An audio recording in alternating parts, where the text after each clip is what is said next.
Quand on leur dit, quel est votre vœu? Alors, il y a le vœu pour la société, c'est la paix, hein. Qu'est-ce qui vous fait vivre aujourd'hui?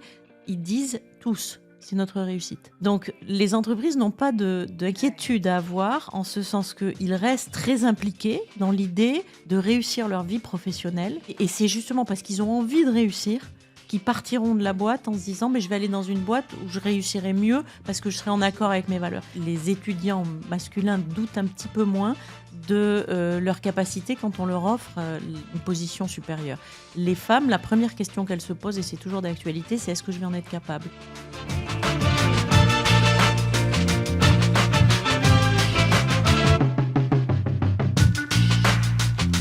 Quel est le rôle des grandes écoles dans la société d'aujourd'hui? Comment peuvent-elles préparer les jeunes à affronter les défis du monde de demain tout en favorisant l'inclusion, l'innovation et la transformation sociale? Et puis au-delà des diplômes, quel est le vrai impact de l'éducation sur nos sociétés? Pour répondre à toutes ces questions, j'ai le plaisir immense de recevoir aujourd'hui une personnalité qui bouscule les codes de l'enseignement supérieur en France. Alice Guillon, directrice générale et présidente exécutive de Schema Business School. Sous sa direction, Schema a développé, vous allez le voir et on va en parler avec elle, un modèle unique, une véritable plateforme mondiale d'éducation qui forme des étudiants aux quatre coins du globe. Alice Guillon, c'est aussi une femme engagée pour la jeunesse, les femmes, l'enseignement supérieur, la souveraineté économique française, vous allez le voir. Et aujourd'hui, elle va partager avec nous sa vision de l'éducation, le rôle des grandes écoles, les compétences que les jeunes générations devront développer aussi pour transformer le monde et leur monde. Merci beaucoup, Alice Guillon, d'être parmi nous aujourd'hui. Bonjour et merci pour l'invitation. Mais je vous en prie, c'est moi qui suis ravie de vous avoir. Alors c'est vrai, et on va, si vous le voulez bien, commencer à en parler dès le début de cet épisode. Vous avez commencé votre carrière comme professeur avant d'évoluer vers des responsabilités de gouvernance académique que vous exercez aujourd'hui d'ailleurs. Est-ce que cette expérience de professeur, c'est une expérience qui vous a plu? Oui, alors elle m'a plu beaucoup parce que c'était ce que je voulais faire.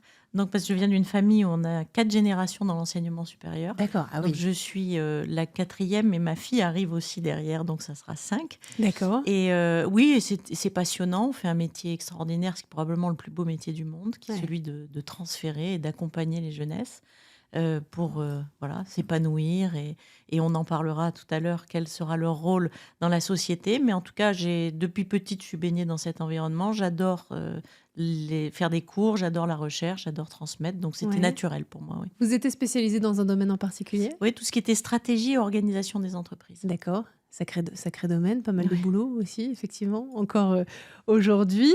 Qu'est-ce qui vous a amené ensuite à franchir cette étape vers la gouvernance académique, par la Alors, suite? il faut, juste pour ça comprendre quel est le modèle en fait de l'éducation en France, qui est peut-être pas nécessairement le même ailleurs dans d'autres pays. Ouais, Nous, on a, 2 grands, catégories d'acteurs dans l'enseignement supérieur, les universités évidemment et ce qu'on appelle les grandes écoles. Et puis je laisserai de côté les officines, dont on parlera peut-être plus tard, mais ouais. qui pour moi ne font pas vraiment partie, et ne font pas vraiment le même métier.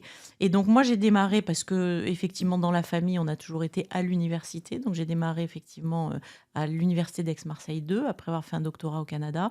Et quand, à un moment donné, j'ai souhaité basculer dans une école, mais milieu que je connaissais pas nécessairement fin des années 90. On D'accord. avait une scission, beaucoup plus importante entre le public et le privé. Ça s'est amélioré, les 20 dernières années.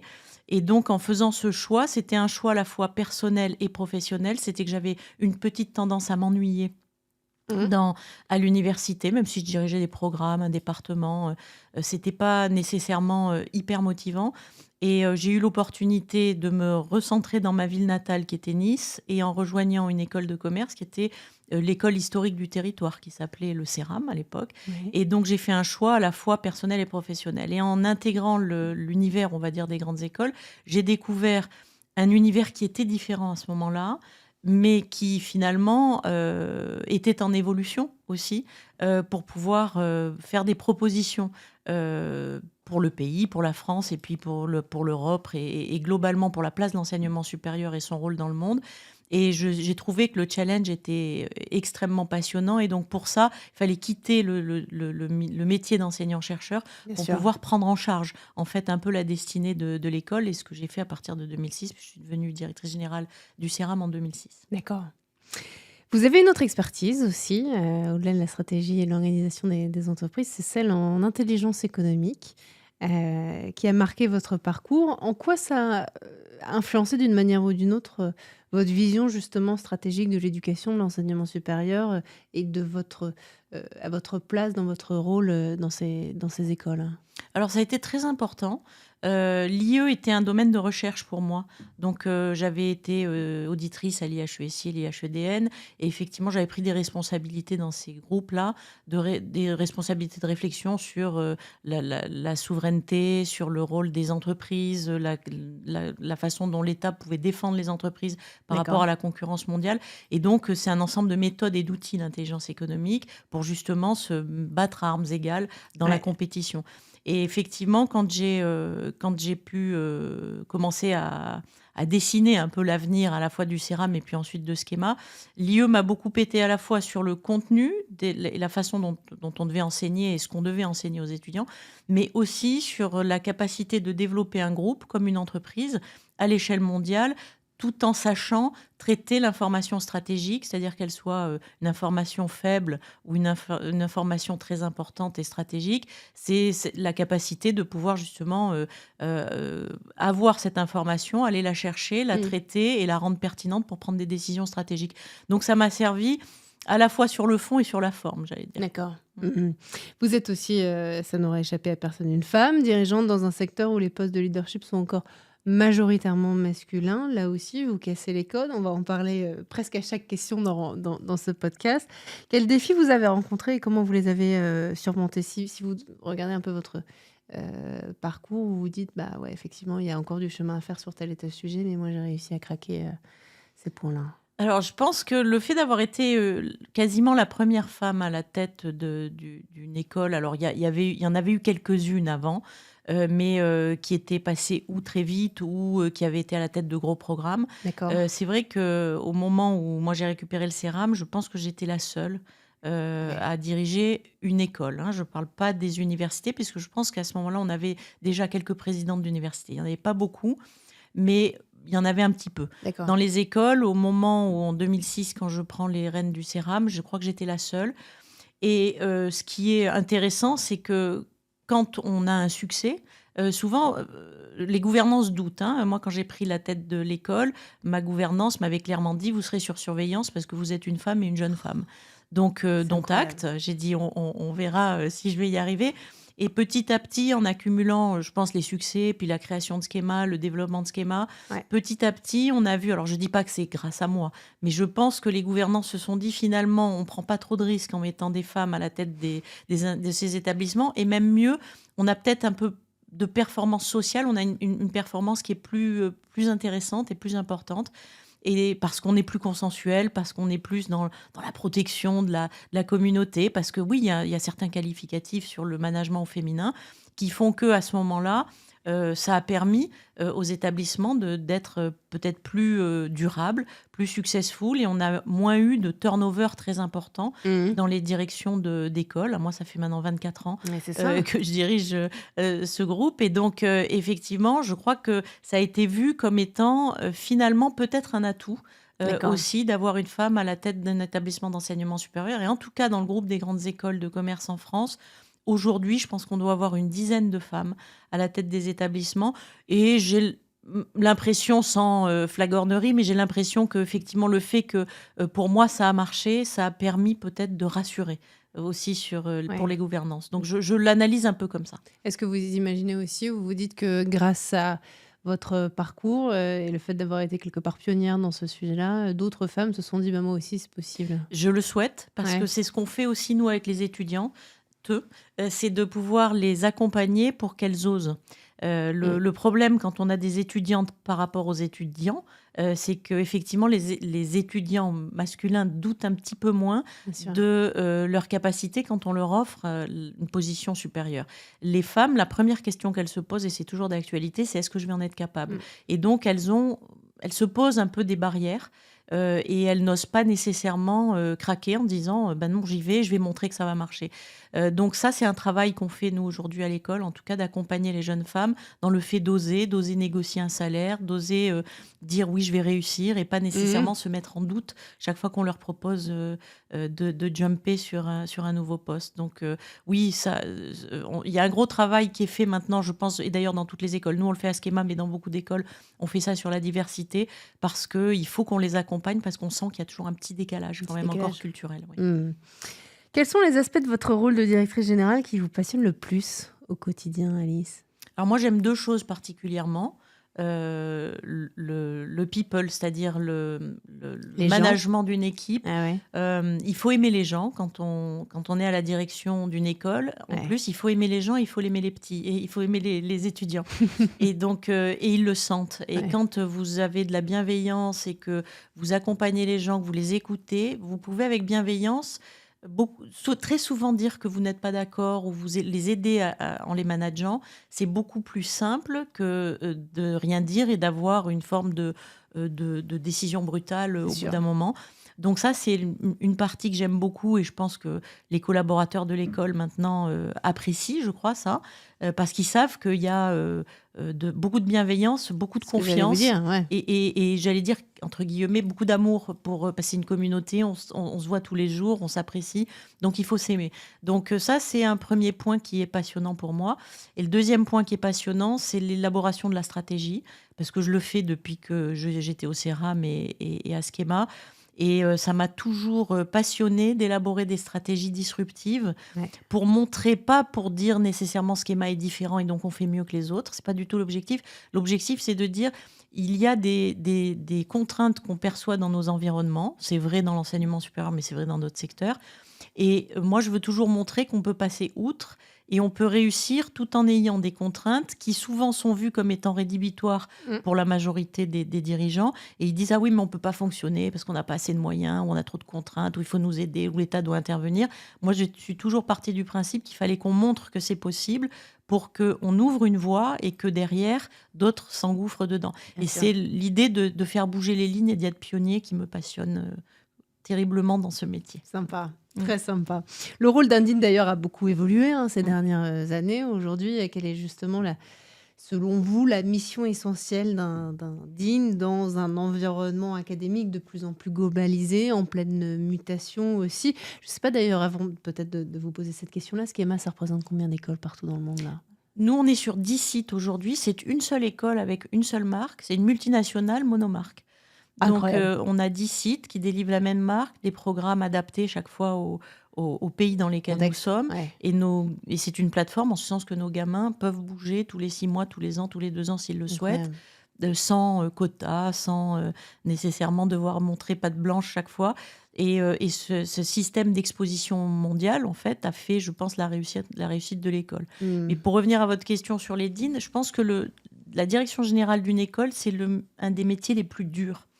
Si on se compare avec des directeurs généraux dans d'autres secteurs, on est souvent sur des problématiques de stratégie, d'exécution de stratégie, d'atteinte d'objectifs, et de se dire, bon, si on loupe un trimestre, on peut se rattraper sur le trimestre prochain, et on a au fond une sorte de client, et les parties prenantes, on peut les manager, mais il n'y en a pas énormément. Nous, on a un écosystème de parties prenantes qui est épouvantable, en ce sens qu'on a nos étudiants, nos collaborateurs, nos professeurs, notre gouvernance, mais on a les familles, on a les entreprises, on a évidemment le gouvernement, les gouvernements dans les pays dans lesquels on est, et on a toute forme aussi de gens qui créent de l'information. Il y a évidemment les journalistes sont extrêmement importants pour nous parce qu'ils nous classent, et on a des classements d'écoles et des classements d'établissements dans tous les pays du monde. Donc, on a besoin d'un seul mot qui est extrêmement important, c'est la légitimité. Et donc, avoir la légitimité vis-à-vis de ces étudiants, c'est d'être académiquement solide pour leur montrer qu'ils peuvent avoir confiance en vous. On a la légitimité vis-à-vis des familles pour leur dire vous nous donnez, vous nous confiez votre bien le plus précieux. Il ne faut pas oublier, c'est leur petit. Et donc, il faut une attention toute particulière et puis qu'ils soient eux aussi contents de l'accompagnement et de la transformation que vont vivre leurs étudiants.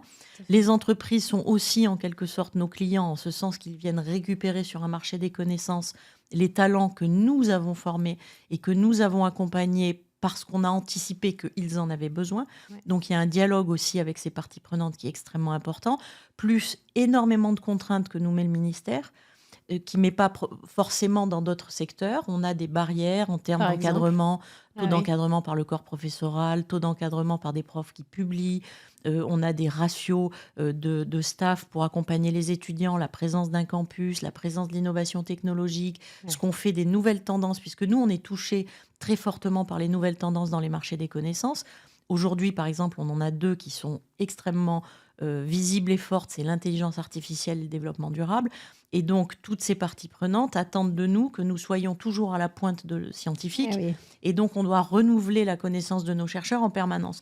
Donc, c'est un métier qui est extrêmement dur. Souvent, moi, je dis, je préfère... Alors, aucune critique, je vais formuler, mais il vaut mieux peut-être être banquier ou faire du retail ou vendre des lunettes. Je pense que c'est compliqué, c'est très stressant, mais c'est plus simple en termes de vie quotidienne que pour nous d'être obligés d'être à la fois dans les amphis, au contact avec les familles, au contact avec les journalistes, dans des réunions au ministère, avec nos profs. Bien sûr. Voilà. Et puis, à la tête aussi d'une entreprise qu'il faut gérer. C'est ça. Donc, la finance, les KPI, la stratégie. Mais oui. Donc, c'est très compliqué, c'est très prenant, mais c'est extraordinaire. C'est pour ça j'imagine. que...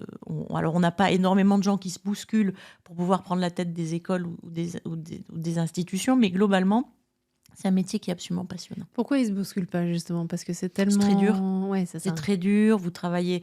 Alors, je ne fais pas l'apologie en disant que nous, on travaille plus que les autres, mais la tension qu'on a dans une journée est folle, parce qu'on passe de partie prenante en partie prenante. C'est-à-dire qu'on n'est pas que avec nos collaborateurs. On est 2 heures en amphi avec les petits qui nous posent des questions. Après, on est 2 heures avec nos profs. Après, on part au ministère. Après, on rentre, on a les journalistes. Après, on a des dîners avec les entreprises. Donc, on est en fait sur un changement d'interlocuteur avec lequel il faut chaque fois expliquer le rôle que vous pouvez avoir pour eux. Et donc, ce sont des rôles différents. Donc, c'est ce qui fait la complexité de notre métier. Depuis que vous dirigez Schema, quelles sont les transformations majeures que vous avez mises en œuvre pour préparer justement l'école et les petits, comme vous dites, à l'avenir? C'est quoi les sujets majeurs? Vous m'avez parlé tout à l'heure de l'intelligence artificielle et du développement durable. On va continuer à en parler dans un instant. Mais... En fait, le plus dur, si vous voulez, c'est que nous, on est dans un secteur, le marché des connaissances bouge très rapidement. Et on doit, nous, bouger plus vite que ceux qui ensuite vont utiliser ou mettre en œuvre ces compétences et ces connaissances. Donc, en fait, dans l'évolution de Schema, ce qui a été extrêmement intéressant pour moi, c'est quand en 2009, on a créé l'école, on ne parlait pas d'IA, on ne parlait pas nécessairement de développement durable. On parlait beaucoup de knowledge management, on commençait le numérique. Donc, ça a été une des premières préoccupations de structurer en fait nos programmes, nos offres, les recherches de nos profs autour de ces thématiques. Et puis, quelques années après, on est rentré dans le digital. Donc, il fallait toujours être à l'avance, donc recruter des profs qui étaient, eux, formés dans le digital. Et comme c'est nous qui formons les talents de demain, il faut toujours attendre que nos petits passent leur doctorat pour pouvoir ensuite devenir des profs dans ces domaines-là. Bien sûr. Donc, il faut être à la fois en anticipation sur la formation des formateurs, mais aussi être en anticipation sur la réponse que les étudiants vont donner aux entreprises qui, elles, se disent « Ah, mon Dieu, le digital est là, il faut qu'on devienne digitaux ». Et en fait, ils ne savent pas vraiment comment. Et puis, la troisième étape a été évidemment l'avènement de l'intelligence artificielle et de tout ce qui est innovation pédagogique en même temps. Alors, vous avez le online, on parlait beaucoup de ça. Puis maintenant, comment on doit aujourd'hui adresser l'enseignement à la fois sur le teaching et le learning, c'est-à-dire comment nos profs vont enseigner avec l'IA, mais comment nos étudiants et qu'est-ce que nos étudiants doivent apprendre avec l'IA. Et beaucoup d'entreprises viennent nous voir en nous disant « Ah, vous êtes une école, donc maintenant vous faites de l'IA, donc aidez-nous à faire de l'IA ». Mais s'ils ne savent pas poser leur cahier des charges sur ce dont ils ont besoin, c'est aussi notre rôle à nous de décrypter leurs besoins. Donc, si vous voulez, on a passé des grandes étapes dans l'évolution de l'école qui étaient toujours de se dire comment on fait pour être, on dit en anglais, au cutting edge, c'est-à-dire vraiment à la pointe à la fois scientifique, académique et organisationnelle, pour pouvoir arriver à donner des réponses et à anticiper sur ce qui va se passer. Puisque nous, notre rôle, il n'est pas tant aujourd'hui de former des étudiants pour les préparer pour des entreprises à un moment donné. On est beaucoup plus à préparer des étudiants et les entreprises à la transformation de demain. Et donc, ça change considérablement le propos et la façon dont on va définir la stratégie et donc les grands changements qu'on doit mettre en œuvre. Donc je pense que ça nous a permis de réorganiser l'entreprise, en tout cas l'école, plusieurs fois. Puis par rapport à ça, nous, on a ouvert beaucoup de campus. Donc quand vous ouvrez des campus, c'est chaque fois comment on va s'approprier et se mettre dans les contraintes des pays dans lesquels nous sommes, comment on va réussir à faire reconnaître nos diplômes, à intéresser les étudiants, et est-ce que la mobilité va être un succès aussi pour nos étudiants? Est-ce qu'ils vont vouloir aller étudier dans ces pays-là? Donc c'est un système, en le mettant en œuvre, c'est un tout nouveau système qu'on a créé, qui est justement cette plateforme mondiale, et qui fait qu'on a cassé un peu les codes, effectivement, de ce qu'est un établissement d'enseignement supérieur monosite, monomarque. Ouais, d'ailleurs, vous dites régulièrement dans vos interviews ou quand vous prenez la parole que l'éducation est un moteur de transformation des sociétés. C'est le principal moteur de transformation, en fait. Et si vous prenez depuis les philosophes grecs, au fond, la constitution des sociétés durables repose sur le niveau d'éducation des jeunesses. Donc c'est là où ce métier est absolument fascinant, et notamment à l'époque dans laquelle nous sommes, où on a des fake news, où on a des bouleversements politiques et géopolitiques, et au moment où les sociétés se questionnent sur leur durabilité, la formation des étudiants devient un secteur éminemment stratégique pour les pays. C'est-à-dire qu'il pourrait y avoir en plus une forme de protectionnisme sur l'éducation, en disant il ne faut surtout pas que d'autres pénètrent sur nos marchés parce qu'ils vont détenir... Quand vous avez une politique de formation nationale, par exemple avec des ingénieurs ou sur l'IA ou sur le développement durable ou sur d'autres choses, en fait, c'est la structuration de l'économie de demain. Et donc, effectivement, ça peut devenir des secteurs comme le secteur de la défense ou le secteur de la finance qui sont extrêmement protégés parce que c'est dans leurs mains, on a l'avenir des sociétés. Alors justement, est-ce que vous pensez que le système éducatif, ou en tout cas universitaire, d'enseignement supérieur français, il est encore adapté aux défis du XXIe siècle? Faut pas dire de mal de ses petits camarades. Non, c'est pas ce que je vous demande. Alors, non, est-ce qu'il est adapté? Je pense qu'il y a eu, et on a eu une période de décrochage. Parce que, et je reviens sur ce que je vous disais à l'instant, former des petits pour les préparer à ce qui existe aujourd'hui, ça a été les 30 dernières années, on a tous fait ça. Mais aujourd'hui, je pense qu'on doit tous se poser la question de former des gamins pour transformer demain.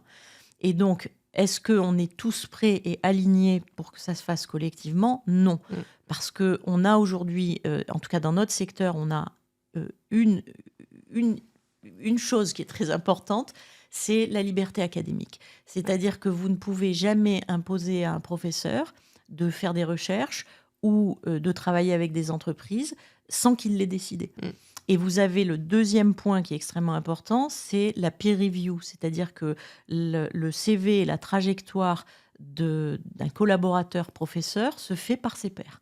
Donc, s'il a effectivement un projet de recherche continu toute sa vie sur lequel il va investir lentement, marcher tranquillement, et c'est son truc depuis qu'il a fait son PhD, c'est comme ça qu'ils sont évalués. Donc, quand vous arrivez et que vous dites, les gars, l'IA, le développement durable, la globalisation et la géopolitique, et ben globalement, vous commencez à leur dire, il serait temps de réadapter et de changer vos façons d'objets d'études, de champs d'études, et vous pouvez le faire sans les brusquer. Et c'est là où votre légitimité est importante, c'est-à-dire qu'il faut toujours donner du sens par rapport à la stratégie que vous allez impulser pour qu'ils se sentent impliqués dans cette stratégie en se disant « je vois où on veut aller, donc effectivement, je vais changer et je vais adapter ». Donc, vous ne pouvez pas décréter avec des professeurs, de leur dire « toi, maintenant, tu vas travailler là-dessus ». Ça ne se fait pas, ça ne s'est jamais fait, ça se fera nulle part dans le monde. Non, en revanche, on peut insuffler un changement, ce que vous faites d'ailleurs. Nous, c'est notre job, c'est de donner des explications et de donner du sens. Il faut donner du sens. Systématiquement, on doit donner du sens à notre métier et en quoi on va avoir un impact sur le monde. Et c'est dans ce décryptage-là que les professeurs, les collaborateurs, et qu'on peut créer aussi peut-être de nouveaux champs disciplinaires. Et un autre exemple pour préparer la société de demain, c'est l'hybridation. Aujourd'hui, nous, en management, on peut plus se contenter de dire on va former uniquement des petits en management, parce que le management, c'est management et IA, c'est management et ingénieur, c'est management et culture générale, c'est management et technicité nombreuse et variée. Et donc, on est obligé de rentrer dans un temps de l'hybridation des connaissances qui fait que nos profs, aujourd'hui, doivent être non pas talentueux sur une seule discipline, mais doivent être capables d'aller dialoguer avec les autres disciplines. Et quand vous avez un ingénieur et un manager qui parlent entre eux, ils ne parlent pas la même langue. Donc, c'est un de nos gros défis.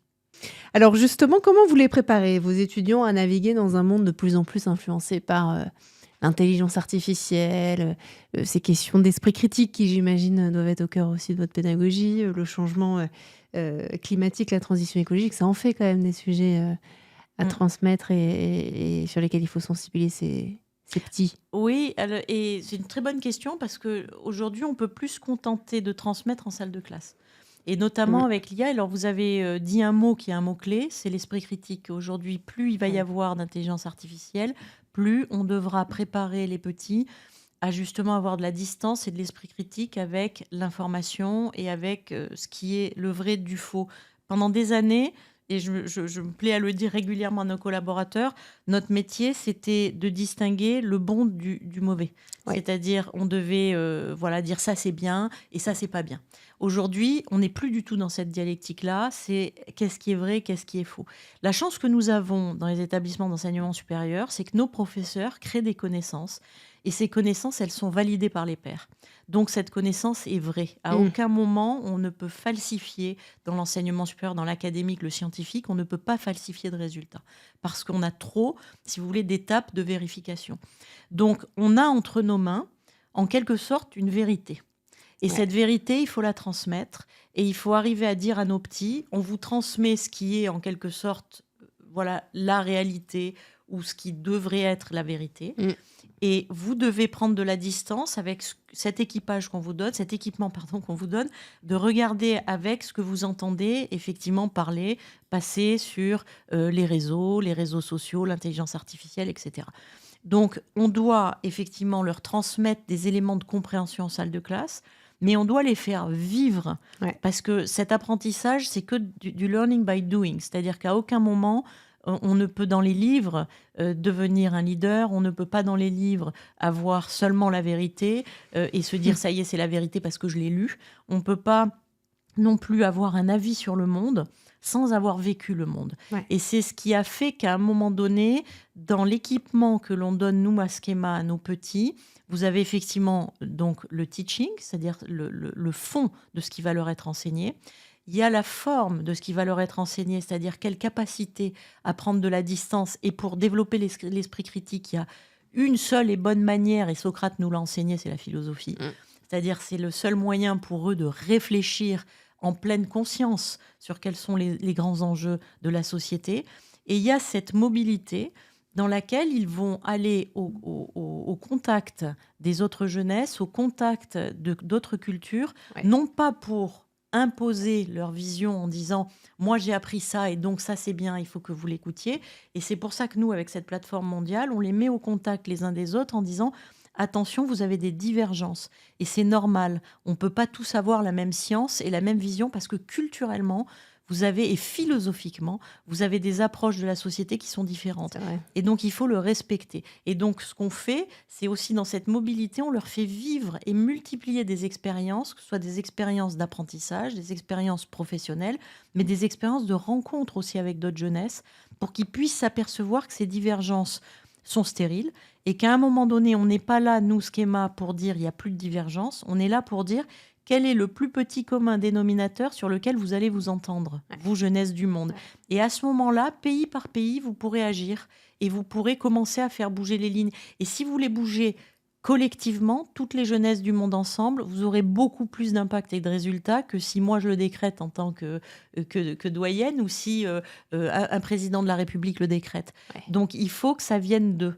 Et c'est là où est finalement la vraie préparation à la transformation des sociétés demain, c'est de les mettre en observation, au contact et dans la discussion en pleine conscience. Et la discussion de pleine conscience, elle est extrêmement importante parce que ça veut dire qu'ils vont apprendre à réfléchir sur ce qu'ils disent et sur ce qu'ils font. Ce qui n'est pas gagné aujourd'hui. Aujourd'hui, ils prennent, ils avalent beaucoup et ils disent très bien, on m'a dit, puis comme je l'ai lu sur Twitter ou comme je l'ai lu sur Facebook ou sur Wikipédia, c'est la vérité. C'est ça. Alors nous, on leur dit non. La vérité scientifique vient des chercheurs, principalement. Est-ce que c'est à ça justement que devrait ressembler l'enseignement supérieur dans 20 ans, 25 ans, 30 ans? Alors peut-être que dans 20 ans, il aura encore plus changé avec les outils d'intelligence artificielle, mais plus on va aller vers l'IA, plus l'humain va être important. Donc on devra de plus en plus prendre du temps d'accompagnement avec nos jeunes et avec nos professeurs et avec pour avoir de l'impact et pour... nous, on dit il faut penser et penser le monde, c'est-à-dire qu'il Ouais. faut le penser en pleine conscience sur ce qu'il va être et accompagner les acteurs pour qu'on puisse ensemble faire quelque chose de durable, mais il faut le penser PAN pour le sécuriser et pour essayer de mettre un pansement sur les grosses blessures qui ont été depuis les 40 dernières années Mm. infligées finalement à, je veux dire, à une vision de la société plus humaniste. Mm. Et ça, c'est notre rôle. Et en tout cas, nous, on l'a pris à pleine main à Schema, mais je pense que collectivement, on devrait tous, dans le monde, pouvoir réfléchir comme ça. Alors, je ne dis pas que nous seuls, nous le faisons. Hein. Je pense qu'il y a plein de gens qui le font, mais ce qui serait l'étape d'après, c'est de le faire collectivement. J'allais justement vous demander, parce que vous êtes très engagé en faveur de la jeunesse, ça s'entend, ça se voit aussi dans vos prises de parole. J'allais vous dire quels sont selon vous les défis majeurs auxquels les nouvelles générations doivent faire face ou sont confrontées aujourd'hui et comment ils peuvent y répondre. Quelque part, vous m'avez un peu répondu aussi avec ce sujet de l'esprit critique, de l'intelligence artificielle, mais est-ce qu'il y a autre chose auquel vous pensez ou sur lequel vous êtes particulièrement engagé? Oui, nous, on est particulièrement engagés sur un point, c'est qu'on a créé une fondation qui s'appelle Higher Education for Good et qui a lancé un observatoire mondial de la jeunesse et qui est la première plus grande étude mondiale qui a jamais été réalisée auprès des jeunes dans le monde. On a eu 1 million de contributions provenant de près de 60 000 jeunes du monde entier qui étaient des jeunes qui étudiaient ou qui n'étaient pas en études, entre 15 et 29 ans. D'accord. On a publié les résultats et ce qui ressort pour l'enseignement, parce ils avaient 6 questions seulement dans 7 langues différentes. On a traité ça avec une plateforme d'intelligence artificielle. Et quand on leur a posé une question en disant « Qu'est-ce que vous attendez ? Si vous avez la chance de pouvoir étudier, qu'est-ce que vous attendez des établissements ? Et si vous avez la chance d'être en études, qu'est-ce que vous attendez de ces établissements ?» Et de toutes les jeunesses du monde, parce que moi, je m'attendais à ce qu'il y ait, dans certains pays, on veut de l'IA, dans d'autres pays, on veut des maths, dans 3e pays, on veut ci. Et en fait, dans tous les pays du monde, ce qui est ressorti, c'est on veut des valeurs et des vertus. Et c'est extrêmement puissant parce que ça veut dire que ces gosses sont perdus et qu'ils ont besoin, ils l'ont même dit, on veut des valeurs pour pouvoir discuter ensemble et se comprendre. Ouais. Et c'est eux qui le disent. Alors nous, on a sorti ces informations et on les a mises sur la place publique. Et donc maintenant, on a à peu près 80 établissements d'enseignement supérieur qui font partie de la fondation. D'accord. Et on est en train de réfléchir avec eux en disant qu'est-ce que ça veut dire quand les petits nous disent on veut des valeurs et des vertus. Et en fait, on est en train de voir que ça veut dire qu'ils veulent se comprendre, ils veulent déjà se connaître, ils en ont marre qu'on leur dise ce qu'ils doivent penser et comment ils doivent penser parce qu'ils sont dans tel ou tel pays. Ce qu'ils veulent, c'est apprendre à se comprendre et à se parler. Et donc, c'est beaucoup plus simple pour nous parce que ça veut dire qu'il faut qu'on revienne il y a peut-être 1000 ans en arrière. Ouais, des fondamentaux presque. Voilà, c'est de la culture générale, de la philosophie, de la sociologie et puis de la bienveillance, c'est-à-dire être capable de s'entendre alors que culturellement, on ne cesse de vouloir les opposer. De les faire dialoguer entre eux et trouver des solutions ensemble. Et ça, pour moi, c'est un engagement énorme depuis qu'on a créé YouthTalks. Et d'ailleurs, on va continuer, on va refaire la 2e édition, j'espère, dans les 6 mois qui viennent de YouthTalks. On pourrait essayer de toucher encore plus de centaines de milliers de jeunes et pour montrer dans cette observation que peut-être dans 10, 15, 20 ans, on pourra suivre les besoins de ces gamins, mais aussi leurs frayeurs. Parce que quand vous les interrogez et vous leur dites quel est le principal vœu que vous avez pour le monde, ils vous disent c'est la paix. Et alors que beaucoup d'entre nous, on se dit, mon Dieu, il faut qu'on se prépare à la guerre. Bien sûr. Voilà. Bien sûr. Donc on est sur une divergence, si vous voulez, de point de vue qui est juste colossale. Et c'est notre rôle aujourd'hui, notre rôle est fondamental parce qu'on doit les accompagner et faire comprendre aux parties prenantes que l'enjeu, il est là, il n'est pas à la préparation de la guerre, il est à la préparation de la paix. Et ça va changer la face du monde. Bien sûr, et j'imagine que dans les entreprises aussi, c'est un sacré changement. On entend souvent parler dans les médias du fait que les jeunes sont vraiment en quête de sens aujourd'hui, que les politiques RSE, c'est très bien, mais que ça n'est pas qu'une affaire de communication, qu'il faut avoir un vrai engagement de la part de ces entreprises envers ces valeurs, ces sujets climatiques, sociétaux qui Exact. sont nouveaux. Les entreprises aussi qu'on peut recevoir nous disent, effectivement, les choses ont complètement changé. Avant, on avait des gens qui restaient pendant 25 ans dans la même société. Fini. C'est complètement fini. Et ce que vous nous dites, quelque part, c'est la première fois, en tout cas, que j'entends, moi, où ce constat-là qui est fait aujourd'hui dans le monde professionnel, il est fait même avant, quand ces jeunes sont encore jeunes, quelque part. Ils le sont quand ils entrent dans le domaine professionnel, mais là, vous touchez à un point... Il faut rassurer aussi les entreprises, parce que dans Youth Talks, on a vu aussi une chose, c'est que quand on leur dit quel est votre vœu, alors il y a le vœu pour la société, c'est la paix, hein, Ouais. et quelle est votre principale envie et voilà, qu'est-ce qui vous fait vivre aujourd'hui? Ils disent tous, c'est notre réussite. Donc les entreprises n'ont pas d'inquiétude à avoir, en ce sens qu'ils restent très impliqués dans l'idée de réussir leur vie professionnelle, quel qu'il soit, et même ceux qui ne sont pas en études disent « mais moi je sais que j'y arriverai, parce que mon objectif c'est réussir dans ma vie, avoir un lifestyle qui me permet de faire ce que je veux, de mettre ma famille en protection, de pouvoir... voilà, leur réussite est importante, mais ce que l'entreprise ne doit pas oublier, c'est que leur réussite, c'est plus nécessairement un salaire aujourd'hui. Leur réussite, c'est aussi d'avoir un impact, de se sentir bien et de porter des valeurs, parce que values and virtues, c'est ressorti très fortement dans Youth Talks. Et donc, c'est de dire, on veut aussi faire notre réussite avec un impact dans le monde. Et c'est là où nous, on peut aider l'entreprise, les jeunesses et l'école, dans tripartite, à pouvoir construire, si vous voulez, un cheminement d'apprentissage qui va permettre de préparer aussi les entreprises à accueillir des gamins qui vont rapidement zapper s'ils ne sont pas en accord avec les valeurs. Et c'est justement parce qu'ils ont envie de réussir qu'ils partiront de la boîte en se disant « mais je vais aller dans une boîte où je réussirai mieux parce que je serai en accord avec mes valeurs ». Donc il ne faut pas non plus s'inquiéter, parce qu'à un moment donné, il y a eu un peu une idée reçue qui était de dire « oh non, mais le salaire, ils s'en fichent, ce qu'ils veulent, c'est de l'impact ». En fait, dans Youth Talks, on montre que pas si vrai que ça. Non. Et tous les pays du monde, hein, pas seulement la France.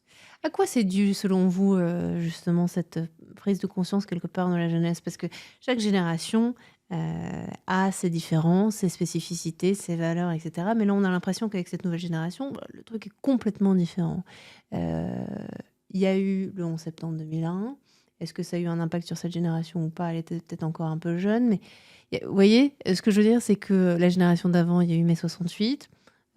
Qui a expliqué un certain nombre de choses. Qu'est-ce qui fait que la génération d'encore avant la guerre, qu'est-ce qui fait que cette génération-là est tant portée sur l'engagement, le sentiment d'être utile et ces valeurs-là?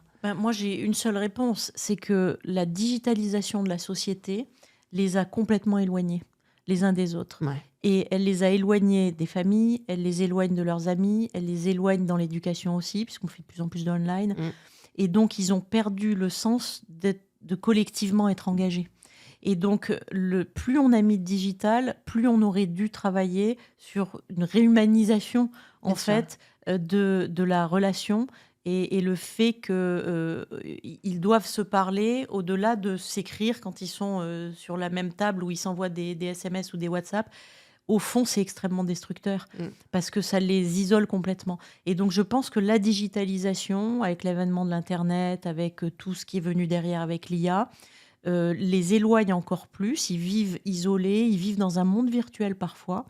Et il faut absolument, ce qu'ils nous disent dans Youth Talk, c'est reconnecter-nous. Et donc, plus on fera de digital, plus on fera d'IA, plus on aura besoin de donner des lieux de rencontre et de réhumanisation de ces gosses-là. Et en fait, moi, souvent, on m'a posé la question en me disant, quand on a mis notre siège dans l'ancien siège d'Airbus à Suresnes, tout le monde me dit, mais enfin, comment vous pouvez dépenser tant d'argent alors que les petits, finalement, sont sur leur ordinateur toute la journée? Et ma réponse, c'est plus on va avancer dans l'IA, plus il faudra que le campus devienne le prolongement de la maison et qu'ils s'y trouvent bien, qu'ils aient envie d'échanger entre eux, qu'ils puissent manger, qu'ils puissent échanger, qu'ils puissent rire, qu'ils puissent plaisanter et qu'ils puissent le faire sans cette espèce de béquille qui est leur téléphone ou leur tablette ou leur ordi. Et donc ça, je pense que ça a été un point de craquement, si vous voulez, Bien sûr. dans leur bien-être et dans leur capacité d'envisager le monde, pas comme si c'était un monde complètement virtuel. Mmh. Et c'est l'équivalent de mai 68, à mon avis. Ah ouais. C'est une vague de fond colossale, la digitalisation. En quoi la jeunesse d'aujourd'hui, justement, elle vous inspire? Qu'est-ce qui vous donne espoir aujourd'hui dans les générations futures? Je pense que leur envie de s'engager est beaucoup plus forte qu'il y a 5 ou 10 ans. Et on voit arriver des petits aujourd'hui, quelle que soit leur culture. Nous, on a 140 nationalités dans l'école, donc on en voit énormément. Et ils viennent tous nous voir avec l'envie de dire comment on peut, à côté de vous, porter des messages. Parce qu'ils savent, comme ils savent qu'on les aime et qu'ils savent qu'on les écoute, ils disent comment nous, on peut relayer ça. On sait que vous nous faites confiance, donc comment on peut aider. Et cet engagement-là, moi, je l'avais pas quand je faisais mes études à l'université, que j'ai fait mon doctorat. Je pensais pas à mon engagement aux côtés de mon établissement d'enseignement supérieur, parce que je pensais à faire à réussir mon truc. Je voulais être prof, je voulais avoir mon doctorat, mon AGR. Bon voilà, je pensais qu'à ça. En fait, c'est une forme d'égoïsme un peu, mais c'est comme ça que nous, on a été un peu biberonnés à ça pendant nos études. Eux, ils sont beaucoup plus altruistes aujourd'hui. Alors, ce qui est paradoxal, parce que ils ont un sain égoïsme, en ce sens que comme ils se font des selfies toute la journée et qui s'aiment et qui se regardent et qui se mettent en évidence sur les réseaux sociaux, Ouais. ils cultivent un peu un ego, ils cultivent leur réussite. Vous verrez jamais un gamin qui a tout raté qui va le mettre sur LinkedIn ou sur Facebook. C'est toujours ceux qui ont réussi. Donc ça met une pression d'enfer à ceux qui se disent « Ah mon Dieu, mais si moi je veux être là, il faut aussi que je le fasse ». Donc il y a ce travail aussi sur « je veux réussir ». Et puis il y a mon ego, il faut que je me mette en avant. Et de l'autre côté, plus ils font ça, plus ils nous disent on veut être ensemble, on veut notre communauté, on veut faire des choses pour vous, avec vous, aidez-nous à faire des choses ensemble. Ouais. Et donc ça, c'est super rassurant, parce que ça veut dire que au moment où on rentre dans un siècle qui est, je pense, extrêmement chaotique, entre la pandémie, les guerres, les fake news, ce qui vient des États-Unis, c'est absolument Ça abominable. vous effraie? Bien sûr. Et donc, donc, les gamins sont en quête de vérité. Et donc, ils se retournent vers nous parce que je pense qu'ils ont confiance. Et là, ils veulent agir avec nous. Et donc, ça, c'est un sel, si vous voulez, pour faire avancer la société à une vitesse énorme, et pour surtout que les changements se mettent en œuvre. Parce que si ça vient d'eux, ça ne sera pas décrété par des gouvernements. C'est les petits qui vont le pousser. Et c'est là où on aura les vrais changements. On arrive à la dernière partie à la dernière question de cette partie. Et en fait, depuis tout à l'heure, je vous écoute et je me dis, mais c'est pas possible. On vous a jamais proposé le titre ou le poste de ministre de l'enseignement supérieur? Si, un peu, oui. Si, un peu. Non, je préfère rester à Ça dit Schema. en ce moment, il vaut mieux pas être Non, ministre. je préfère faire ce que... Je crois, j'en ai plus d'un... Alors, les ministres, je les salue et je sais qu'ils font un boulot juste de fou. Et vraiment, franchement, si on peut les aider, ils savent qu'on est là pour les aider. Mais je pense que nous, on a un impact avec les gamins qui est colossal sur la société, notamment à Schema, avec l'action qu'on peut avoir sur le monde. Ouais. Voilà. Si vous deviez malgré tout changer quelque chose dans l'écosystème de l'enseignement supérieur général en France, ou si, je sais pas, demain vous voyez le président de la République et puis vous aviez un truc à lui dire, quelque chose à lui proposer dans ce secteur, qu'est-ce que vous feriez? Je lui dirais 2 choses. La première, écoutez les jeunesses. Je pense qu'on ne le fait pas du tout. Et si vous regardez les plans, quand ils font leur discours de politique générale, les jeunesses apparaissent jamais. Or, les jeunesses et leur éducation, c'est ce qui fera la société demain. D'ailleurs, c'est eux qui sont à leur place dans 20 ans. Ouais. Donc, il faut les écouter pour pas leur faire peser le poids de décision. C'est ce qu'on voit aujourd'hui. On a des ministres qui se débattent dans des affres épouvantables parce qu'on a pris des décisions qui les ont engagés et aujourd'hui, ils ne savent plus comment s'en sortir. Il ne faut pas qu'on fasse ça avec les jeunesses qui vont arriver. Donc ça, c'est le premier point.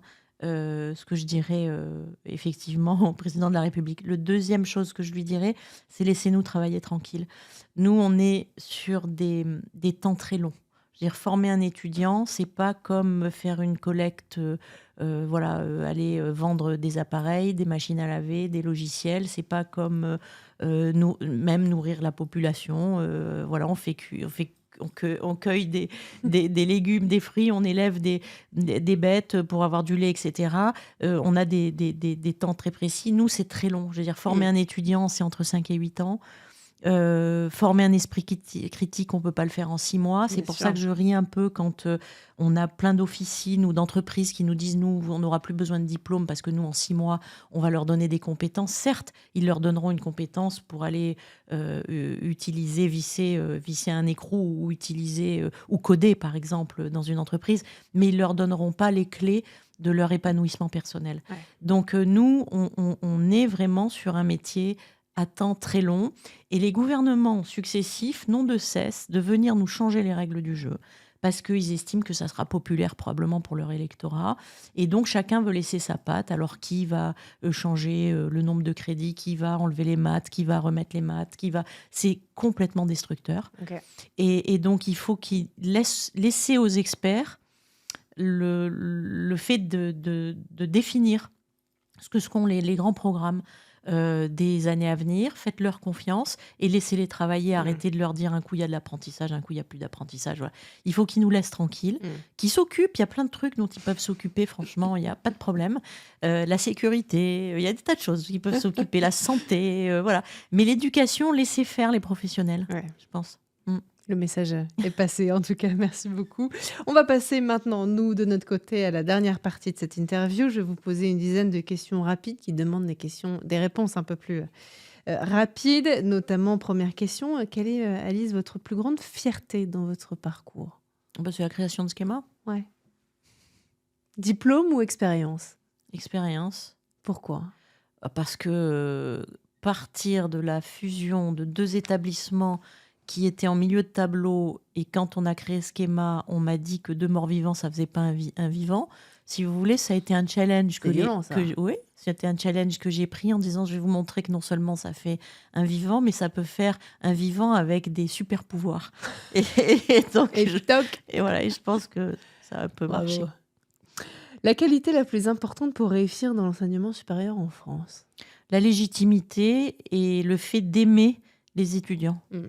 Toujours cette question de people, de gens si vous les aimez pas, ils le sentent et vous le rendent bien. Ouais.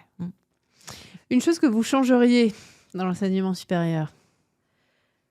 Ce que je changerais dans l'enseignement supérieur, alors ça dépend dans quelle discipline. C'est ça votre question est un peu. Elle est un peu large. Si je dois changer de façon macro, c'est que je pense qu'il faut qu'on travaille beaucoup plus ensemble, privé, public, et qu'on puisse s'assurer de la qualité aux familles. Donc, parce qu'aujourd'hui, il y a trop d'officines et trop d'acteurs qui rentrent sur le marché de l'éducation parce qu'ils veulent y faire de l'argent. Ouais. C'est pas le bon ajustement, en fait. Nous, notre job, c'est vraiment d'accompagner les petits, de leur donner confiance et de les faire réussir. Et si on vient juste pour leur dire tu vas payer des droits de scolarité, nous, on va s'engraisser dessus, je pense que ça, c'est destructif. Donc, c'est de nous mettre ensemble des établissements qualitatifs et travailler ensemble à ce que, justement, on puisse préparer la société de demain. Une idée fausse que les gens ont sur votre métier à vous ? Ils pensent que les grandes écoles de commerce sont des établissements privés qui veulent simplement gagner de l'argent. C'est une idée extrêmement fausse, puisqu'on est tous engagés dans cette volonté d'avoir un impact, et on est tous conscients, parce qu'on fait ce métier-là, d'avoir une responsabilité écrasante sur ce que sera la société de demain. Ouais. Donc de nous dire qu'on pense qu'à faire de l'argent, c'est une insulte, c'est méchant et c'est dévalorisant, alors que ça n'est pas vrai. Votre vision de l'éducation dans 20 ans, vous avez commencé à m'en parler. Mais... Il faudra garder les fondamentaux, l'esprit critique, la culture générale, la technicité, l'hybridation. Mais il faut garder ça. On ne pourra pas avoir de diplôme au rabais en 6 mois. On ne pourra pas voir rentrer des entreprises qui vont vendre des diplômes en disant « nous, on sait ce dont on a besoin ». L'apprentissage, c'est bien. Former à des métiers, à Bac+2, à Bac+3, c'est bien. Mais n'oublions pas que dans notre métier, c'est de préparer l'épanouissement aussi des gamins. Et ça ne peut pas se faire uniquement qu'avec du technique. Ouais. Le plus grand défi des jeunes aujourd'hui ? C'est la confiance. Je pense que c'est la confiance en eux et le fait qu'on leur fasse confiance pour porter les grands sujets de demain. Aujourd'hui, ils doutent parce qu'on ne les écoute pas. Ouais. Dernière question. Vous avez été prof. Est-ce qu'il y a un ou une prof qui a changé votre vie ? Moi, ouais. Moi, j'ai un prof qui a changé ma vie. C'était mon prof de philo quand j'étais au lycée, parce qu'il m'a appris à raisonner en pleine conscience. Donc ça a changé beaucoup. Et j'ai l'impression que j'ai appris à avoir une vision globale du monde avec mon directeur de thèse. Parce qu'il m'a systématiquement fait prendre du recul quand j'écrivais ma thèse sur le sens que je voulais donner, ce qui est normal quand on écrit sa thèse. On a souvent la tête dans le guidon et puis Ouais. on écrit. Puis après, quand on relit, on pense pas à reprendre du recul.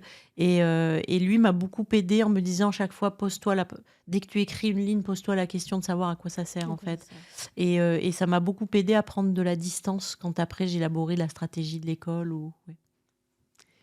Si vous deviez passer le flambeau du micro de 20 sur 20 à une personne pour parler d'éducation, d'enseignement supérieur comme on l'a fait aujourd'hui ensemble, à qui vous pensez? Ça peut être n'importe qui, connu ou pas connu, français ou pas.